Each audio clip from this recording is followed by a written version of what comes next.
bora para abril, gente. Em 3 de abril, Álvaro Damião tomaria posse para se tornar definitivamente prefeito de Belo Horizonte. Damião assume o executivo municipal com o desafio de manter as pautas de Fuad Noman, mas imprimir um estilo seu à frente da cidade. Entre os feitos para 2025 estão a volta da navegabilidade da Lagoa da Pampulha e a municipalização do anel rodoviário de BH. Em abril, o ex-presidente Jair Bolsonaro seria internado para uma cirurgia de urgência após passar mal durante a agenda do PL no Rio Grande do Norte. Bolsonaro foi transferido em um avião com UTI aérea para o hospital DF Star em Brasília, onde passaria por um procedimento de desobstrução intestinal. Uma nova cirurgia abdominal viria a ser feita já em dezembro, com Bolsonaro já preso na Superintendência da Polícia Federal em Brasília. O procedimento removeria uma hérnia inguinal bilateral responsável pela crise de soluços do ex-presidente. Esse fato político, que também está relacionado com o ex-presidente Jair Bolsonaro, foi de um agravamento do seu quadro de saúde ao longo do ano, né? A gente viu, e está chegando no final da nossa retrospectiva nesse ano, chegando para dezembro, a gente viu o quanto esse quadro foi se agravando ao longo do ano de 2025 e que está levando o ex-presidente agora, mesmo num cenário de prisão, a precisar ficar no DF Star como está, e a gente ainda vai falar sobre isso também na nossa retrospectiva deste ano. Tá aí, a gente também falando sobre o mês em que foi afastado o então presidente do INSS, Alessandro Stefanuto. Ele seria o pivô de um escândalo de fraudes bilionárias em aposentadorias e pensões, com rombos que chegavam a 7 bilhões de reais. Batizada de sem desconto, a operação culminaria na CPMI do INSS, responsável por apurar os desvios. Ele viria a ser preso em novembro, a pedido do ministro André Mendonça, um assunto também que a gente vem tratando aí muito de perto. Chamado barata voa, né? Não sobrou gente de partido quase algum que não tivesse alguma relação com isso. Seja porque estava no Congresso e aprovou as medidas que foram colocadas em outros governos para deixar o liberou geral dessas associações, seja a turma que foi parar na CPI para defender político de estimação A ou B na hora que o nome dele aparece lá na cadeira para ser investigado, para ser interrogado, para apresentar os seus esclarecimentos. A sacanagem geral de 2025 foi essa, o escândalo do INSS que solapou e meteu a mão na cara dura de uma quantidade gigantesca de gente. Fez corar a criminosa anterior lá dos anos 90, Georgina de Freitas, nos outros escândalos que a gente já teve aí anteriormente. Retrospectiva 2025, 98. Gente, o mês de abril foi marcado pela morte de Jorge Mário Bergoglio, o Papa Francisco. A morte de Francisco foi anunciada pelo cardeal Farrell e veio após 38 dias de internação, após o diagnóstico de um quadro de pneumonia grave. E aí dá-se início ao conclave, né? Em 7 de maio, a escolha de um novo Papa começava com mais um conclave no Vaticano. Nosso repórter Renato Paim, direto da Europa, trazia os detalhes da escolha papal. Começa nesta quarta-feira, dia 7 de maio, um dos momentos mais aguardados pelos fiéis da Igreja Católica ao redor de todo o mundo. O conclave que elegerá o novo Papa, sucessor de Francisco.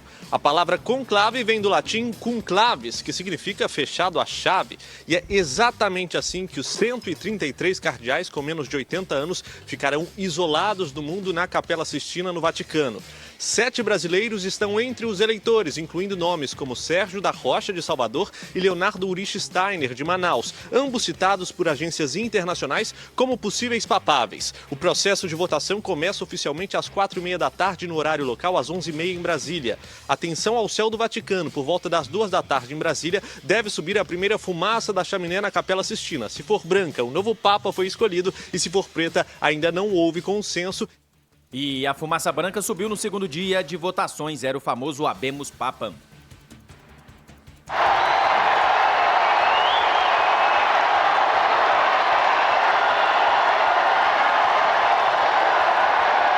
Habemus Papam. Sancte Romane Ecclesiae Cardinalem Prevost. Qui sibi nomen imposuit Leonem decimum quartum.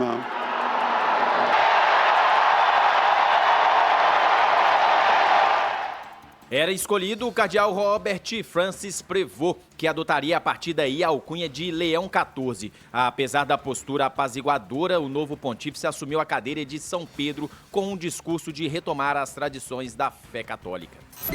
Retrospectiva 2025.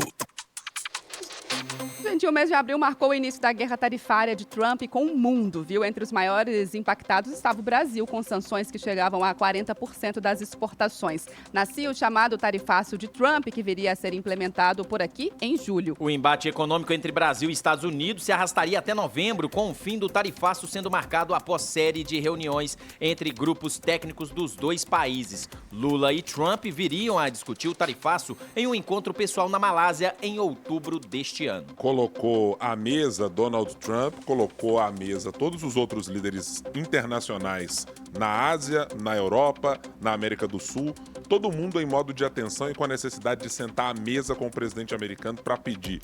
Alguns pedindo bênção, para outros pedindo mais negociação, para outros colocando diplomacia no meio da conversa. De maneira geral, foi para elevar a categoria Donald Trump a um líder mundial que talvez até então ele não tivesse em outros momentos, mas principalmente foi de fazer mudar por completo a maneira como os países se relacionam com os Estados Unidos. Não tem nada a ver com o que foi nem o governo Donald Trump 1, nem as outras gestões anteriores dos governos americanos. A maneira de fazer política de Donald Trump com as tarifas em 2025 é única e talvez a gente tenha visto desse ano para o futuro um negócio muito diferente de como vai ser a política internacional. Me lembro também até as análises no início do ano era que o Trump está fazendo, né, elevando as tarifas. E depois ele foi ali dosando, diminuindo ou acabando com essas tarifas.